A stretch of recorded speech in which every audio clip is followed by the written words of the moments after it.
Hey, on refait-tu le monde?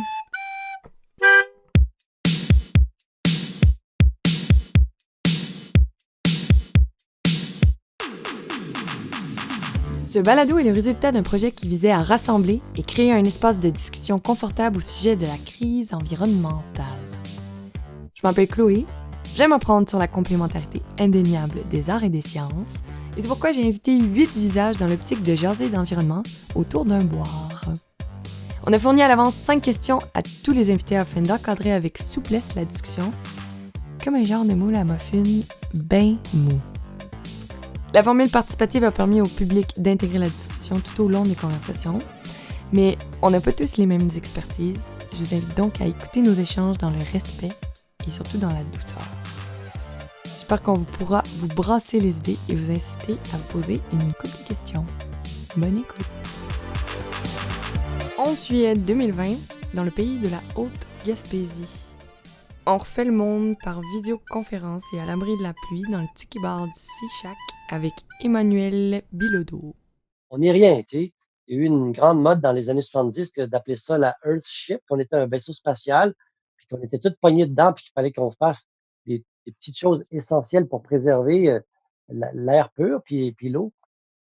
Ça me paraît assez juste. On est vraiment interdépendants, puis on ne peut pas faire des choses sans espérer que la Chine, l'Inde et le Texas et tous les autres pays plus ou moins proches fassent la même chose. Les discussions et la projection de la visio se sont déroulées d'abord à l'extérieur, avant qu'un bel orage nous surprenne et nous empêche d'enregistrer ma première question qui était « Comment toi, Emmanuel, tu imagines un Québec en harmonie avec l'environnement? » Moi, je rêverais d'un Québec dirigé par Greta. C'est ça que je rêverais. Ça serait capoté. Imaginez que Greta serait premier ministre du Canada ou du Québec. Ça serait fou, là. Puis moi, j'étais un peu comme ça, j'étais un peu fou de même. C'est-à-dire que si on me nommait premier ministre euh, pour le fun, parce que je faisais campagne, puis j'avais des belles photos, puis que tout d'un coup, j'avais l'air bon, que je devenais premier ministre du Canada, ça serait assez radical, mon affaire. Ce serait probablement trop. Je pense que les gens capoteraient, puis ils rêveraient de me tuer, là, pour plusieurs, parce qu'il y en a plein qui sont très violents avec ça. Et moi, j'obligerais des choses. Je serais très radical. Moi, j'ai perdu patience là, depuis quelques années avec, oui, les petits gestes, puis probablement que je précède des questions, là, mais les petits gestes, c'est bien cool, là. Moi aussi, j'essaie d'en faire des petits gestes, puis je suis pas bien bon à être motivé à tous les jours pour que ton quotidien soit cohérent. C'est pas facile de se motiver quand on voit ce qui se passe dans le monde, puis quand on voit les exemples qui sont donnés par les grandes corporations, puis même les chefs de gouvernement. Personne n'a l'air pressé, personne, comme Greta dit, constate que la maison est en feu, la maison brûle, puis on fait rien. C'est pas une maison, c'est un vaisseau spatial qui brûle, puis qui en ce moment, la carapace de ce vaisseau spatial-là même est menacée, puis on continue pas mal comme si de rien n'était. Et ça, c'est assez affolant. Puis même si les scientifiques se trompaient, là, puis l'humanité allait pas disparaître dans 100 ans, ce qui est quand même très étonnant que ça soit pas vrai, vu que les scientifiques sont très intelligents et très renseignés. Ben, quand même, juste pour la santé au quotidien, la santé publique, avoir de l'air bien pur, puis de l'eau bien pure, c'est la grosse base, là, c'est la grosse puis pour tout le monde en plus. Fait que, un Québec en harmonie avec l'environnement, ça peut pas faire autrement qu'être, extrêmement important, ne serait-ce que pour donner l'exemple aussi, à l'ensemble de la planète. Et si on veut être inspirant pour soi-même, ben, on doit l'être aussi, collectivement, pour les autres. Puis je pense qu'on a un pouvoir énorme, comme la Finlande est un pays ou la Finlande, la Norvège, ces pays-là supposément qui sont donc parfaits, ben, on n'arrête pas de se comparer à eux puis d'être inspiré par eux parce qu'ils font beaucoup de choses, bien. J'imagine qu'ils font des choses moins bien aussi, mais ce serait le fun que dans le monde entier, on dise: «Hey, le Québec, c'est écœurant ce qu'ils font. Allons les voir», puis ça rayonnerait. Puis on le sait, quand on change une petite chose, nos amis, nos voisins, les gens qui nous suivent sur, Facebook, Instagram, n'importe quoi, ça les inspire, là, ça peut changer des choses. Moi, j'ai été souvent inspiré par des gens que je connais peu ou pas, ou des amis qui me disent: «Moi, j'ai fait ci, j'ai fait ça». Moi, il y a comme 6 ans à peu près, j'ai écouté, un de mes amis, super, mangeur de viande, il écoutait un documentaire, je pense que c'était What the Health ou Cowspiracy, les 2 ou un des 2. Il m'a dit: «Écoute ça, man, tu vas arrêter de manger de la viande». Puis, je l'ai écouté avec ma blonde, puis du jour au lendemain, on a arrêté de manger de la viande. Puis lui, le l'esti, comme on dit, il a continué à manger de la viande, finalement il a lâché. Et nous, on n'a plus jamais remangé, pratiquement de viande depuis ce temps-là. Bon, je dis pas que tout le monde doit arrêter de manger de la viande tout de suite demain matin, mais imaginez les conséquences, les effets si c'était le cas. Mais bref, l'impact d'une conversation ou d'un geste, il est important. Puis même si cette personne-là, après ça, a recommencé à manger beaucoup de viande, en fait, moi, ça m'a impacté, puis probablement que ça peut influencer d'autres amis, puis le battement d'ailes d'un papillon peut provoquer une tornade à l'autre bout de la planète. Le Québec, de toute évidence, est un endroit, un coin de pays, merveilleusement bien équipé pour faire des changements drastiques parce qu'on a des ressources, incroyables, là. L'eau, est en abondance, l'eau pure. On a donc aussi beaucoup de possibilités d'hydroélectricité. On peut switcher assez rapidement à l'éolienne et au solaire. On a des grands espaces.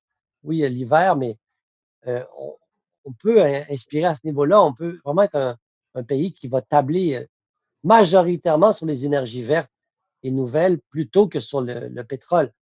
Sauf qu'on ne maîtrise pas, notre destin. Puis si Justin Trudeau décide d'acheter un pipeline, ben, c'est avec notre argent aussi qu'il va le faire. Puis ça va être, on va être pognés avec, nous autres aussi. Puis c'est ça qu'il fait, en fait. Puis c'est malheureux, mais ouais, le Québec a quand même des atouts qui font en sorte qu'il pourrait se permettre d'être un peu plus, audacieux. Puis sauf que c'est étorieux. On dirait que les politiciens sont comme pognés. On ne sait pas de quelle façon. J'aimerais bien ça être en politique des fois pour comprendre qu'est-ce qui fait que les actions ne sont pas plus radicales.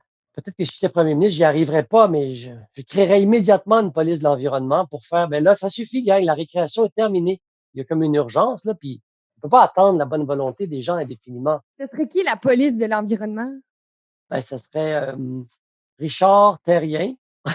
Non, non, mais je dis pas j'ai aucune idée, ça serait qui, ça serait, la Sûreté du Québec, section environnement ou whatever, police municipale. Ce serait des agents de la paix qui feraient appliquer les règlements environnementaux de base et pour les corporations et pour les individus pour que les comportements délinquants soient punis.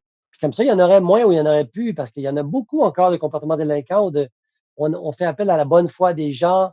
C'est super, il y a plein de gens en feu qui font bien les choses, mais il y a plein de délinquants qui nous découragent, qui nous dépriment, qui font en sorte que ça avance pas, puis que la réduction des gaz à effet de serre opère pas, puis les objectifs de Kyoto se font pas, puis se réalisent pas.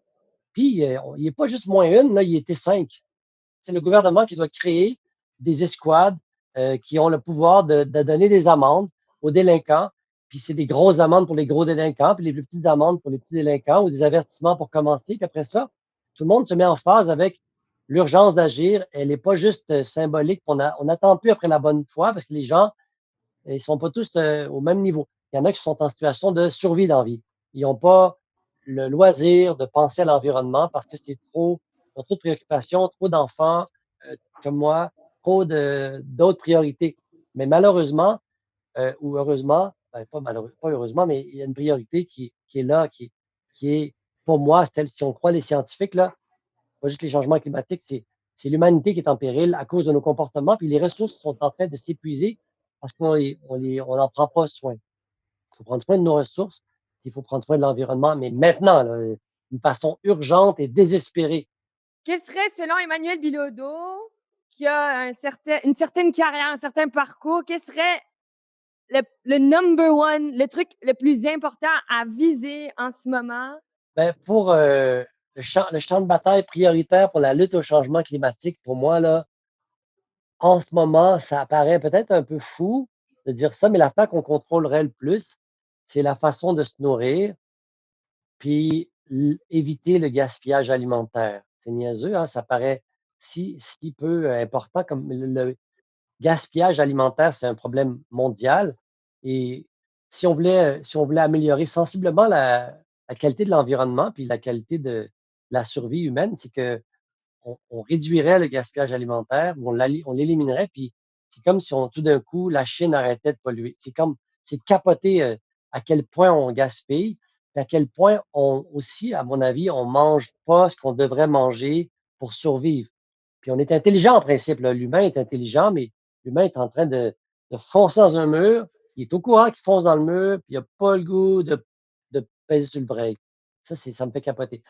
Si tout d'un coup, toute la planète arrêtait d'élever du bétail puis d'en manger donc, parce qu'il n'y en aurait plus, puis que tous les champs qui servent à élever le bétail étaient reboisés puis servaient à la culture de grains ou de choses qui allaient être dans l'assiette des humains, ce serait capoté à quel point la planète s'en porterait mieux, mais rapidement, immédiatement. Oui, il y a le transport, puis les avions, puis tout ça, mais je pense que je pense que la culture des animaux, en fait, l'élevage des animaux, comment ça se fait de façon industrielle et je parle pas des petits élevages là, de basse-cour, puis des 4-5 poules ici, puis des 300-400 petits agneaux cute dans un champ de 1 hectare, là. Je parle des grands élevages. Alors pour moi, c'est comme un champ de bataille prioritaire. Oui, la voiture électrique, c'est super, mais encore une fois, la voiture électrique laisse beaucoup de traces environnementales, puis c'est pas encore ça. Parce qu'il y a beaucoup, beaucoup de petites choses qui peuvent être faites, là. Je m'égare parce que moi, je suis TDAH puis que je pars, mais arrête-moi, Chloé, si j'ai répondu à la question déjà, là. Non, ça va très bien. Tout le monde, on met un climat de détente, là, il y a pas de stress à avoir pour personne. Déjà que mon stress était au niveau maximal avec l'orage, la pluie puis tout ça, ça va bien. Donc, C'est quand même pas pire. OK, on peut dire tout le monde ensemble que c'est important. On a entendu beaucoup parler récemment d'autonomie alimentaire. C'est comme un sujet qui est revenu énormément. Mais est-ce que des fois, autonomie alimentaire peut pas être comme contradictoire avec arrêter de manger de la viande? C'est pas plus une histoire de proximité que de type de nourriture qu'on vient manger, je sais pas. OK, peut-être, mais mettons que au moins, mettons, quand tu fais pousser du soya dans un champ, oui, ça demande beaucoup d'eau, comme les amandes, ça demande beaucoup d'eau, mais au moins l'amande est mangée par l'humain. Le pouvoir du consommateur est très important aussi. On a un pouvoir énorme de mettre à terre des industries entières. On ne le prend pas, ce pouvoir-là, mais on pourrait le prendre. Si, mettons, moi, je suis témoin d'un comportement d'une compagnie pétrolière de chocolat ou de n'importe quoi, puis que je le prouve un peu ou je le mets sur Facebook ou sur Instagram, puis je me sens victime, moi, de ces comportements de compagnie-là, corporatifs, je pense que ça peut avoir un énorme impact. Puis, par contre, les compagnies sont tellement puissantes qu'ils risquent de nous poursuivre, de nous museler, puis de nous avoir avec leurs avocats, peut-être. Mais je pense que le consommateur, en tout cas, juste en n'achetant pas certains produits de compagnie, puis en disant ce qu'ils ont vécu, ils peuvent se protéger comme ça. Puis si on se met tous ensemble, puis on n'achète plus de ce produit-là, ben, il n'y en aura plus sur les tablettes. Cette compagnie-là va fermer. C'est quand même un énorme pouvoir. On est 8 milliards d'individus supposément intelligents, avec des gouvernements qui opèrent pas très vite. Je pense que si on se met ensemble par les réseaux sociaux, puis on se dit, OK, gang, on fait fermer l'industrie du pétrole, on ne met pas de pétrole dans nos chars, mettons, ou j'exagère, c'est peut-être pas la meilleure façon, le pétrole, c'est peut-être pas un bon exemple, mais mettons, Mais le moyen est intéressant. Est-ce que les réseaux sociaux, en ce moment, c'est un de nos outils les plus efficaces pour la lutte contre les changements climatiques? C'est une drôle de question, mais est-ce qu'en ce ça moment, c'est pourrait. fort assez puis suffisamment pour faire changer des choses? Je pense que comme MeToo a été très fort, je pense que localement, chacun, après ça, au Québec, on a eu notre MeToo, chacun a eu son. Je pense qu'on pourrait vraiment utiliser ça au Québec pour commencer. Puis après ça, les États-Unis feront leur propre affaire. Puis les citoyens intéressés, je sais pas trop si j'espère que ça pourrait marcher, en fait. Pas tout le monde qui a le même niveau d'indignation puis le même niveau de préoccupation par rapport à, mettons, à faire fermer tel magasin ou tel produit. En tout cas, si on achète plus local, puis on n'arrête pas de le dire acheter local, puis consommons, achetons intelligemment, mais quand on le répète depuis tant d'années, moi, je vois pas tant de changements. Je pense qu'il faut que les gouvernements prennent ça en main, là. Il faut que l'autonomie alimentaire, il faut qu'on la réalise vraiment là, demain. Puis il faut que la pollution soit davantage interdite, juste pas permis de suremballer, puis que ce soit. On vous oblige à trouver une façon maintenant écologique de remplacer, mettons, le styromousse dans les boîtes de carton pour livrer des produits chez les gens. Tout ça là, devrait être beaucoup plus et beaucoup mieux légiféré, puis que ça inspirerait tous les citoyens à avoir des comportements eux-mêmes plus responsable. Puis j'en fais appel aux jeunes, comme vous êtes beaucoup des jeunes, c'est à vous à dire à vos parents puis à vos grands-parents: «Hey, arrête là, ça suffit». Comme on leur dit, aux hommes puis à tous les abuseurs: «C'est assez là». Ben, disons-le à nos parents, à nos grands-parents: «C'est assez là, tu peux plus faire ça, papa. Change ta tondeuse, leur je sais pas trop, convertis-la à l'électricité ou arrête d'en acheter, achète-en pas une autre, là, tondeuse à gaz.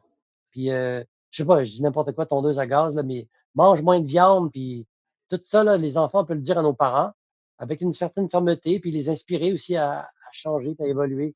c'est complexe. C'est un dossier une bataille qui est sur tous les fronts. J'ai un gros problème par rapport à la police environnementale. On veut toujours obliger les gens à faire les choses, alors que je crois que la solution viendrait plus d'une solution en fait éducative. On n'enseigne pas en fait dans les écoles à avoir des cours d'écologie en fait, de conscience environnementale. Comme là, on met une police, mais en fait, on ne règle pas le problème, on fait juste le déplacer, du sens que les gens sont quand même pas conscients des erreurs qu'ils font, mais on va les réprimander pour ça.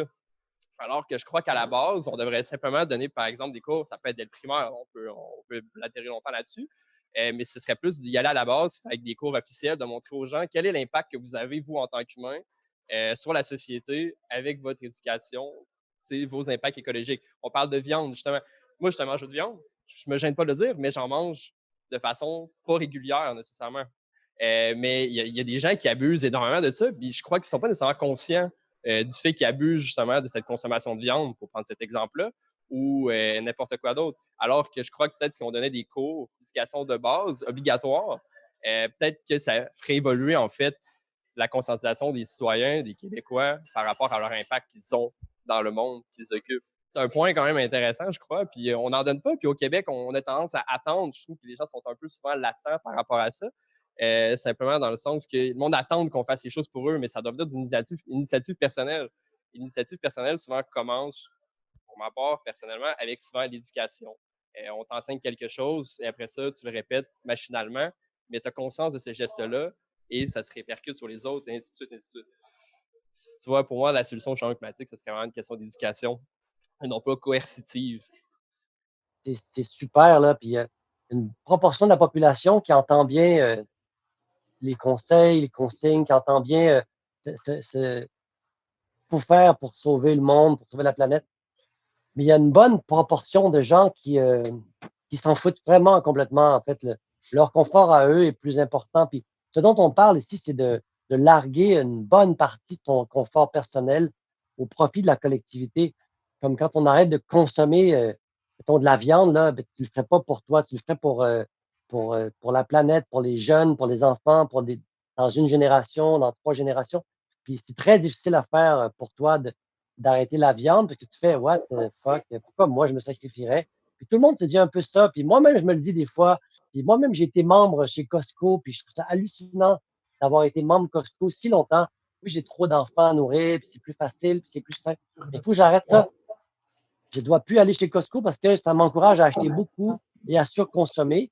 Puis je pense que c'est une mauvaise chose d'aller chez Costco, même si j'adore ce magasin, puis j'adore magasiner, puis j'adore acheter. C'est donc le fun, être rassuré, puisque je suis un insécure, moi, puis mon congélateur, il faut qu'il soit plein, sinon j'ai peur là, de COVID et il va y avoir une pénurie alimentaire. Mais tu sais, il faut se calmer, puis il faut penser à nos enfants, puis il faut penser à l'avenir, puis il faut être raisonnable. Je pense que malheureusement, moi, le premier, on n'est pas raisonnable, puis on n'est pas bon pour faire les sacrifices qui s'imposent en ce moment de façon urgente et dramatique, je dirais, pour changer le cours des choses. Et je pense que dans les petites habitudes, il y a beaucoup de choses qui vont se passer là aussi, parce qu'on est quand même 8 milliards de personnes, plus que ça même, à avoir pour la plupart, beaucoup souvent, des habitudes ou des comportements qui sont pas les meilleurs pour la planète. Puis ces 8 milliards-là, ils sont dans leur survie personnelle, puis c'est vraiment correct, je les blâme pas, puis je le suis moi-même des fois. Mais s'il y a pas de police de l'environnement, j'ai bien peur que la bonne volonté puis la bonne foi, ils vont pas être la priorité des gens, là. Ils vont continuer à être dans leur égocentrisme, puis c'est correct, c'est l'humain est fait comme ça. C'est pas très inspirant, c'est pas comme ça que moi je vois, l'avenir de la planète, l'avenir même du Québec, l'avenir de ma ville, de mon coin de pays. Ça prend des dirigeants qui sont dans la bonté, dans l'empathie, dans la vision de demain, une vision réaliste.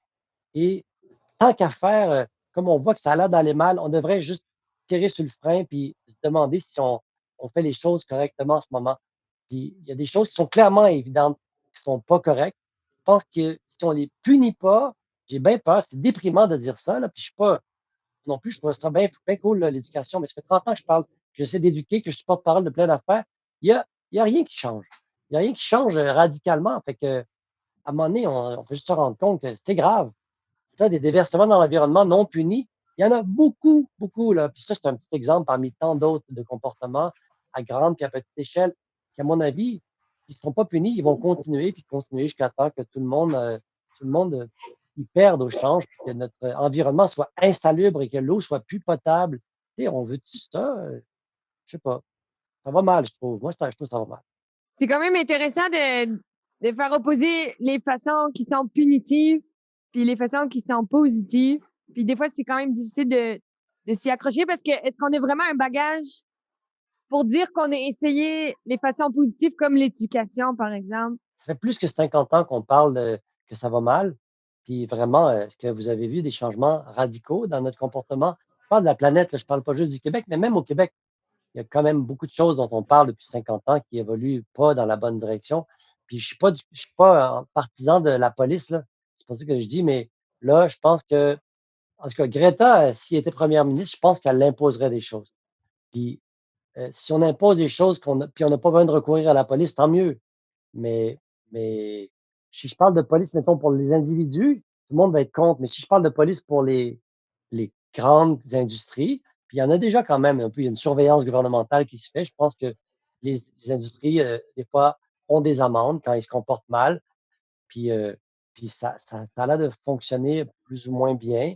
Moi, j'ai une petite Fait que question ou un ouais, vas-y donc. commentaire. Dans la philosophie du pollueur-payeur, celui qui a l'argent peut polluer techniquement. Fait qu'une multinationale va juste pouvoir payer sa cote de pollution puis faire la même crise d'affaires qu'ils font, tu sais. Fait admettons dans cette mentalité-là, pourquoi pas aller plus vers des lois de production, tu sais, moi, exemple ici, là, à Saint-Anne-des-Monts, là, le Ouais. lendemain de la fête de Pâques, là, ils ont mis au plus de 300 livres de chocolat emballés dans du plastique dans les poubelles. Ah man, Ça, c'est ça tu as le tellement droit de faire ça. T'sais. Au pire, ils vont payer une amende et ils vont continuer. T'sais. Ça, moi, je pense que taxer la pollution, ça va juste faire plus d'argent à ceux qui taxent, puis plus autant de pollution qu'avant. Ceux qui polluent vraiment, ils ont l'argent de la payer, la taxe carbone, puis toutes ces patentes-là. Fait que, mais au-delà de ça, les lois de production, pourquoi tu as le droit de produire un paquet de plastique qui a moins de chocolat dedans que de plastique?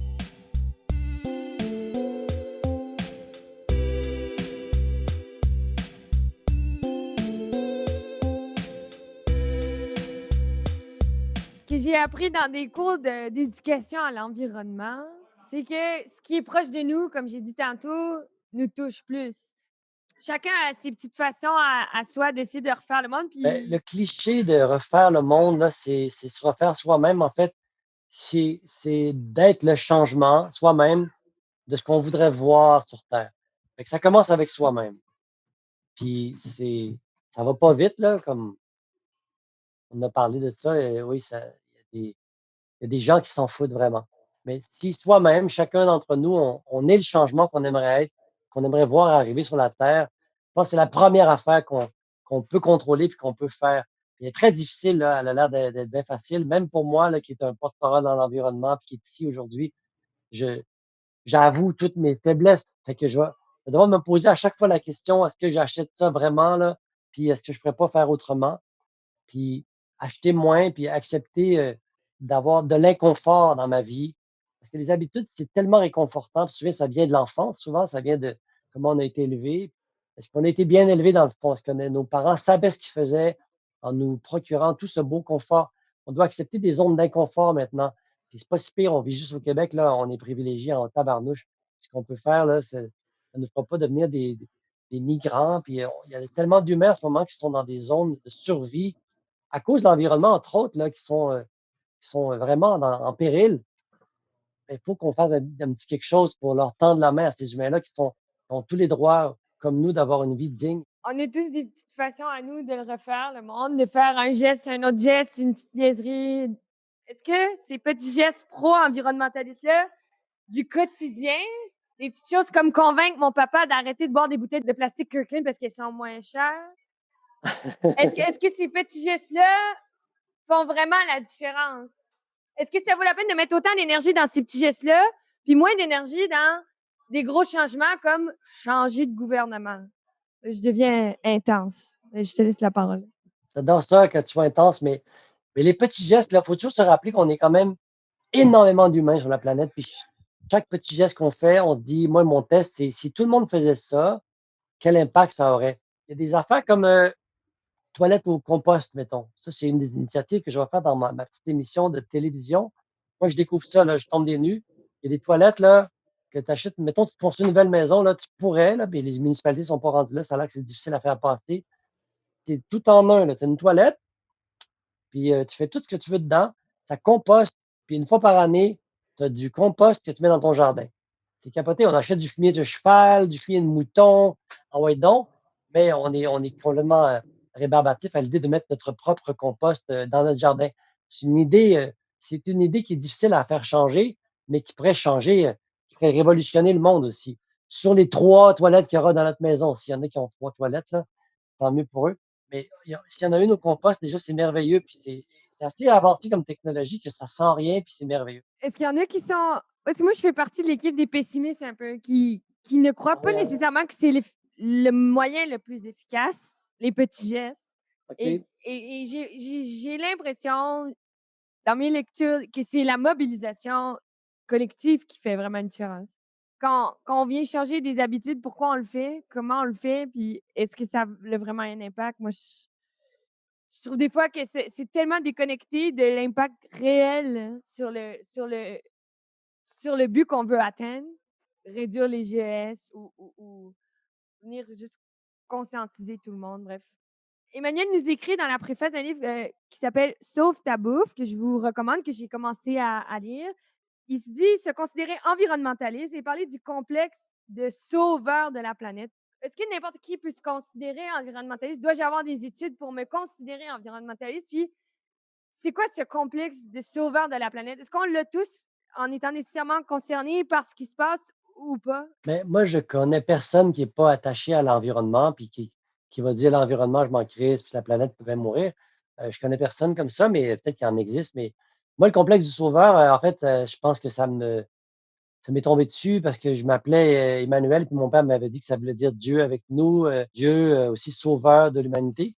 Puis, je pensais quand j'étais jeune, quand j'avais 3 ans, là, que je pouvais sauver le monde, puis que j'avais le pouvoir, là, de puis rapidement, je me suis rendu compte que non, mais ça m'a quand même inculqué une espèce de: «Mon Dieu, peut-être que je pourrais sauver la planète».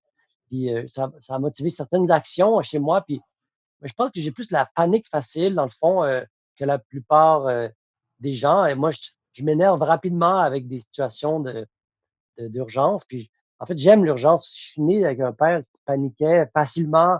Puis, on était 12 enfants, nous, on était 12 enfants, puis 12 enfants dans le char, pas attachés. Puis, mon père criait: «Vos gueules, danger de mort!»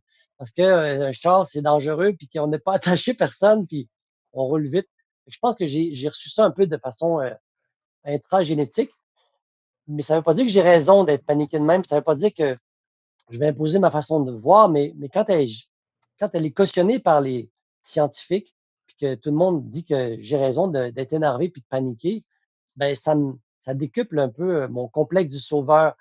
Pour ça, je pense que je suis devenu une personnalité publique avec joie. Je me suis prêté facilement à ce jeu-là, ce rôle-là, parce qu'il y a plein d'amis, vedettes qui veulent pas, s'impliquer socialement parce que ça nuit à leur aura d'acteur ou leur carrière.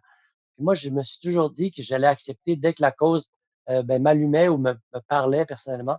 Fait que c'est pour ça que je suis devenu un peu public là-dessus, puis que j'en parle beaucoup de cette crainte-là que notre environnement puis notre, planète, heu, périclite. Parce que c'est vraiment une affaire scientifique maintenant. Puis je pense que, peur ou pas peur, les chiffres sont là pour démontrer qu'on doit agir extrêmement rapidement, puis qu'on le fasse sous le coup de la peur ou qu'on le fasse sous le coup de la raison. Je pense qu'il faut agir avec énormément de vigilance et de rapidité, en ce qui concerne l'environnement, puis bien plus encore. Ouais, c'était comme à l'été 2020, hein? Fait que j'ai parlé de COVID. Et donc, agir avec intensité comme on a agi avec le COVID-19, je suis d'accord. Je pense qu'on est dans une crise. Une crise, c'est maintenant, c'est tout de suite. Mais j'ai l'impression que la crise environnementale a des impacts plus lents. Dans tous les cas, il y a cette notion de peur qui amène beaucoup de culpabilité. Mais comment gérer une crise en évitant de jouer avec la culpabilité des gens puis de faire sentir mal tout le monde? Ben, à un moment donné, on doit juste se dire: «Hey, fuck off», ils se sentiront mal les gens s'ils se sentent mal qu'on leur dise, «Change tes comportements, là, ça va mal». Là, c'est plus une question de ça, là. Le COVID-19, si les gens disaient: «Hey, excusez, peut-être vous devriez peut-être, faire attention, tirochant un peu, le pogner, le virus, puis si vous mettez pas des masques, tu sais, on le sait, là, s'il y a un bar là, ouvert, puis le monde danse à 3 heures du matin, collés les uns sur les autres, on voit là, ce qui se passe, là, les gens, ils pognent le virus. Fait que si on dit excusez, peut-être ce serait cool que vous y allez pas, puis les gens continuent à y aller, ben, à un moment donné, on fait hey là, comment? On ferme les bars, fini. Puis l'environnement, on devrait le traiter de même. On dit juste excusez, la planète va peut-être mourir bientôt, va mourir en fait. Pas la planète va survivre, mais l'humain va disparaître. Puis nos enfants n'auront pas d'enfants. Ou les enfants de nos enfants vont être dans une marde, là, comme dans les films là, américains à sensation. Ça va s'avérer. L'air va être irrespirable. La sécheresse va être terrible.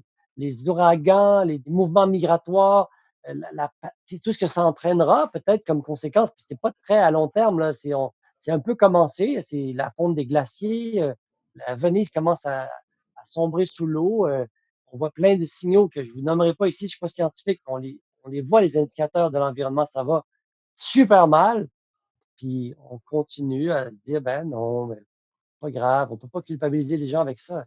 Ça, c'est plus une question à mon avis, là, c'est plus juste, hey, fuck off les gens qui se sentent coupables, là. Moi-même, je me sens, coupable, mais je me sens quand même dans une énergie de faut faire de quoi là? Faut faire de quoi, puis faut pas trop attendre que les gens arrêtent de se sentir, prêts à bouger un petit peu quelque chose. Faut faire de quoi à tous les niveaux, tous les plans. C'est une guerre contre nous-mêmes, en fait. C'est le combat de l'humanité, en fait, qu'on doit mener en ce moment. C'est plate, là, on est cette génération-là de gens vivants, contemporains d'une crise extrêmement existentielle, puis très importante, puis on doit la gérer avec, intelligence. Puis ceux qui sont pas intelligents, qui sont pas motivés, ben, on doit juste pas tenir compte de leur avis, en fait, à la limite. Parce que c'est ça qu'ils font en ce moment. La crise du COVID est gérée par des gens, des scientifiques. Pourquoi nous, on ne laisse pas les scientifiques aussi gérer la crise environnementale, puis écouter ce qu'ils disent, puis le faire, comme on fait avec le COVID. Il y a plus de morts avec l'environnement en ce moment qu'avec le COVID, puis on fait rien parce que, ah, ça a pas l'air si pire, c'est plus lent. Effectivement, peut-être, c'est moins à chaque seconde là, que quelqu'un meurt à cause de l'environnement. Ah, il y avait des conditions, la vieille personne était asthmatique, elle est morte à 82 ans, de l'environnement, mais c'est pas si grave. Alors que là, c'est comme grave, le COVID a tué quelqu'un de 82 ans, puis là, on ferme tout. Ben, come on, je trouve, come on, on devrait être conséquent. Puis mondialement, s'asseoir puis faire, OK, on est toute une gang de pays, on va s'entraider comme on le fait pour trouver un vaccin en ce moment. On va trouver une façon de mettre un terme à à l'activité humaine qui tue la planète. Puis essayer de trouver des façons ensemble de comme si un astéroïde nous fonçait dessus, là, on le ferait.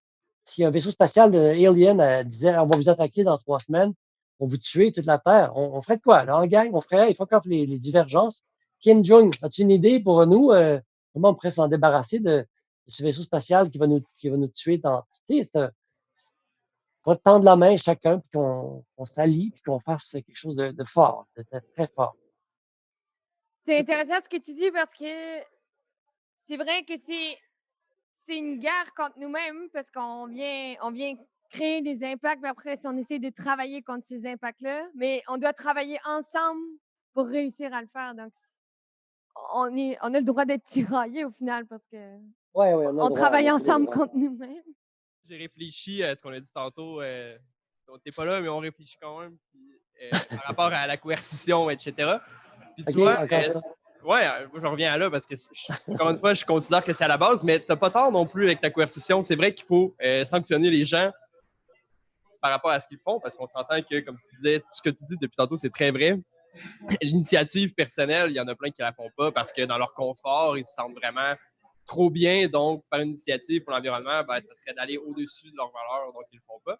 Mais tu vois, je pense aux pays européens, par exemple. Puis pourquoi nous, on n'a pas, par exemple, de compteur d'eau, par exemple? C'est une mesure coercitive, on s'entend. C'est pas parce on a plus d'eau qu'en Europe qu'on doit plus la dépenser. Un compteur d'eau, par exemple, ça limiterait justement les rejets de ce monde sans faire de péjorativisme, qui arrosent leur entrée pour la nettoyer, etc., etc. Ou, je sais pas, des d'électricité, par exemple. La facture est quand même relativement faible comparativement en Europe. Alors, pourquoi on la paye si faiblement alors que ça reste quand même une denrée qui n'est pas inépuisable, on s'entend? Hein? Qu'est-ce que tu penses, justement, d'instaurer des mesures de ce genre-là au lieu d'engager des personnes qui feraient la discipline? Je pense que des compteurs d'eau, il y a déjà des industries ou des grandes corporations qui en ont parce qu'il y en a qui utilisent énormément d'eau potable pour leur production. Il y a déjà été question de compteurs d'eau à Montréal. Il y a eu comme un scandale, il y a comme une dizaine, quinzaine d'années. Il devait y avoir des compteurs d'eau. Puis là, il y a eu des affaires mafieuses un peu. Ils ont tout arrêté. Je ne sais pas trop exactement ce qui s'est passé, mais ça a été arrêté. Je pense que c'est une des nombreuses mesures. C'est pas de la coercition, c'est on utilise quelque chose, une ressource, on doit la payer. Ça va aussi inciter les gens à l'économiser. Moi, dans mon chalet, il y a un puits artésien. Je sais que c'est pas à l'infini, là, la nappe d'eau. Fait que je l'économise un peu naturellement. Si les gens avaient des compteurs d'eau puis payaient pour leur utilisation, probablement qu'ils prendraient des douches moins longtemps puis ils économiseraient mieux l'eau. C'est une des choses qu'on doit faire, je pense. Effectivement, ça pourrait être fait si ça coûte pas trop cher à l'environnement de produire des compteurs d'eau puis appliquer tout ça, tu sais, c'est tant mieux, il faudrait calculer ça, mais il y a plein d'autres choses à faire aussi en urgence, là. En général, on devrait mettre un compteur sur chaque maison sur ce que tu achètes et ce que tu produis comme pollution, ben, faut que tu rembourses. Faut que tu ça va faire que les gens vont moins acheter. Il faut compenser carbone, puis il faut acheter moins. Puis moi, j'irais même jusqu'à peut-être imaginer qu'on pourrait taxer des grands, les Walmart, les Costco de ce monde. Ce sont des magasins super, là, c'est le fun d'aller là. Mais eux, ce que ça a comme impact sur notre économie, puis sur notre environnement, puis sur notre emploi, ça a des conséquences assez graves qu'on ne voit pas au quotidien, mais des petits commerçants locaux qui disparaissent à cause des Costco qui vendent le même produit beaucoup moins cher. Ça a un impact environnemental très fort. Puis ça consomme plus, puis ça fait qu'il y a moins de local qui se passe. Puis c'est un peu un vase communicant assez direct. Plus il y a de Costco et de Walmart, et plus il y a de pollution, je pense. Et ça, on ne le voit pas au quotidien, puis je pense qu'on devrait se pencher aussi là-dessus, par un autre exemple de choses. Il y a énormément de dossiers en environnement qui peuvent être réévalués, qui doivent être réévalués et qui doivent faire partie d'une immense réflexion très solide et très, très urgente.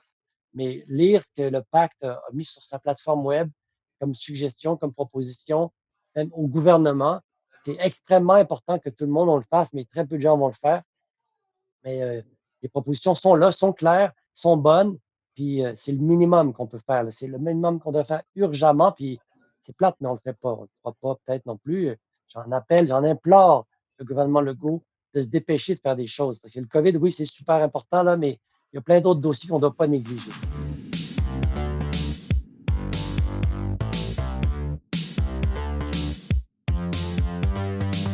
Moi, mettons, j'étais un jeune dans la vingtaine. Je me considère comme quelqu'un que les bottines ne marchent pas avec les babines.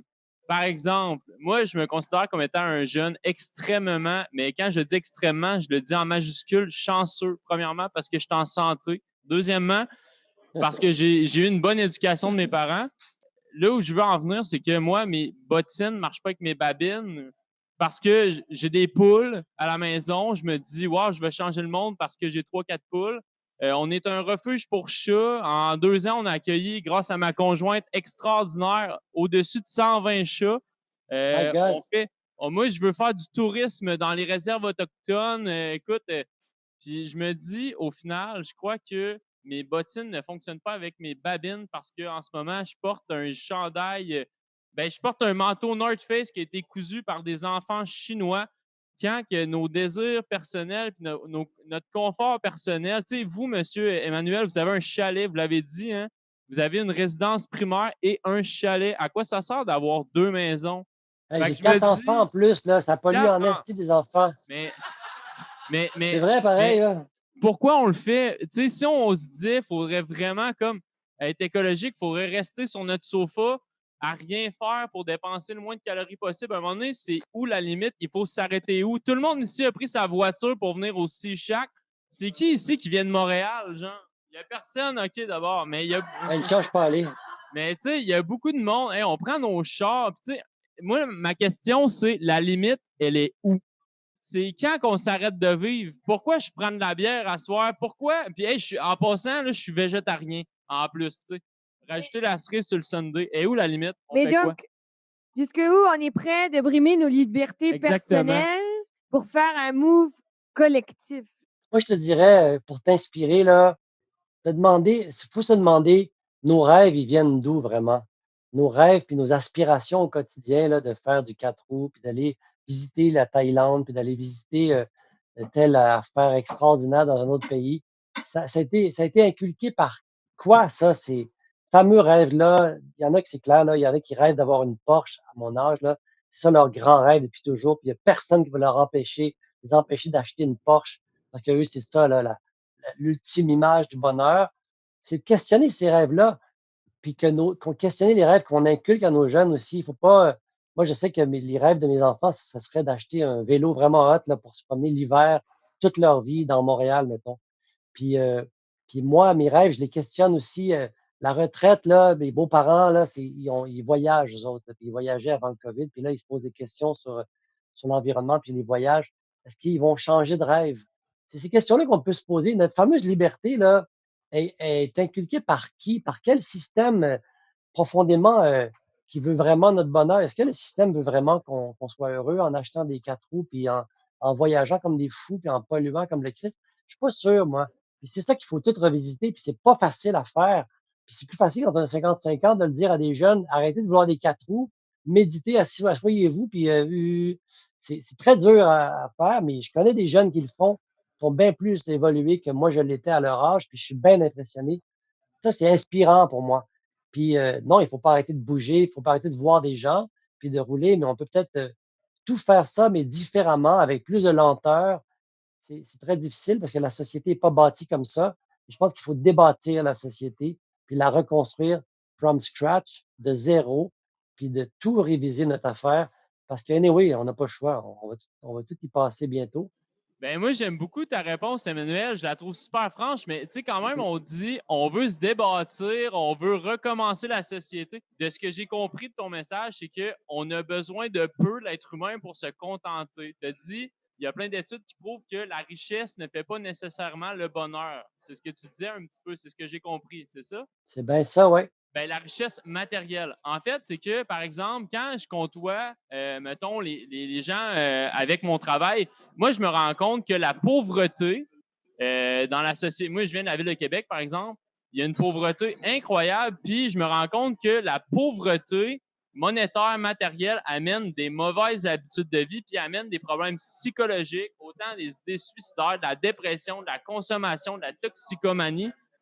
Moi, je pense que on a des belles discussions qui sont incroyables, mais quand on est dans la ouate, moi, je me considère comme étant un humain dans la ouate. J'ai une maison, j'ai un terrain, des poules, mais c'est facile de parler quand j'ai les moyens d'avoir une voiture, d'aller au Sea Shack, de parler ici quand il y a plein de gens qui ont de la misère à manger. Fait que comment qu'on ferait pour demander aux gens qui ont de la misère à manger d'acheter québécois, d'acheter écologique?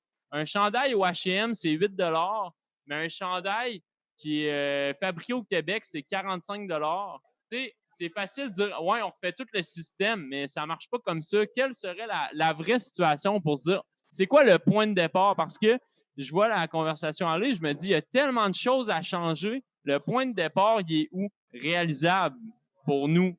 À 25 ans, on a des poules, puis on s'achète du linge fait en Chine. Je pense que chacun y va à la mesure de ce qu'il est capable de faire. C'est une bonne réponse, ça.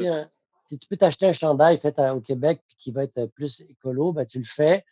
Tu n'exiges pas que ton voisin qui ne peut pas le faire le fasse, mais idéalement, tout le monde avait, oui, c'est ça, l'éducation est très importante. Tu peux être pauvre, mais être éduqué, puis C'est faire vrai. des choses qui sont inspirantes pour tes voisins, puis te débrouiller avec 3 fois rien. On le voit dans des endroits comme en Inde, dans des villes où est-ce que les gens dorment par terre avec même pas un toit sur la tête, puis sont dans le partage, puis l'entraide. Il y a moyen d'être heureux même avec rien. On est-tu prêt à le faire? À un moment donné, on n'aura pas le choix parce qu'à un moment donné, on va tout perdre, mais je pense que chacun doit faire ce qu'il peut et le faire vite, par exemple, puis le faire bien. Mais tu sais, à un moment donné, il faut faire des choses. Il faut faire des choses, puis chacun. Puis moi, le premier, là, je dois faire des choses plus radicales pour être aussi que mes bottines suivent mes babines, puis que tout le monde mette l'épaule à la roue. Mais si dans des discussions de même que commencent, que germent des idées, puis que ça peut avoir des impacts, il ne faut pas les sous-estimer, il faut faire des choses. Moi, je suis sûr que tu as raison. Puis écoute, j'aime bien avoir. En fait, ce qui est cool, c'est qu'on en parle maintenant. Chose qu'on ne faisait pas avant. Fait que je trouve que c'est une belle avancée. Puis je suis privilégié d'avoir partagé une belle discussion avec toi et tout le monde ici. Moi Fait aussi, que- vraiment. Maintenant, je vais donner le micro à quelqu'un que je sais pas, puis je te remercie beaucoup de ta présence. C'est très drôle, merci. Eh bien, je tiens vraiment à remercier tous ceux qui sont venus sur place. C'est embryonnaire, ça va se peaufiner de fois en fois, ça va se reproduire à chaque semaine. Je tiens donc à dire un gros merci à Emmanuel de sa grande générosité. Merci. Je tiens vraiment à dire un gros merci parce que c'est un projet qui veut juste essayer de rendre accessible des sujets, des idées, puis des personnes qui ont une influence. Donc, un grand merci, puis une belle soirée. Merci à vous, puis bonne soirée, puis j'ai hâte d'aller vous voir dans votre coin de pays, puis c'est ça. Merci, ça m'a fait plaisir de partager des angoisses et des réflexions avec vous, tout ça sur le mode de « Hey, j'en sais pas plus qu'un autre ». Fait que bye Chloé, merci, bravo, t'es vraiment super, puis c'était super comme événement. Ce projet a été possible grâce à la collaboration de l'Association de mise en valeur du secteur Tourelle-Ruisseau-Castor et de l'Auberge Festive Seashack. On remercie énormément tous les autres partenaires, soit le Centre local de développement ainsi que la Caisse populaire des jardins de la Haute-Gaspésie, le Family Prix Extra de Saint-Anne-des-Monts, ainsi que le mouvement de mobilisation Nourrir notre monde. Puis là, avant que tu t'en ailles, je veux t'inviter au prochain épisode avec Pascal Bergeron, nouvellement présidente de la fondation Coule pas chez nous. Bye bye là!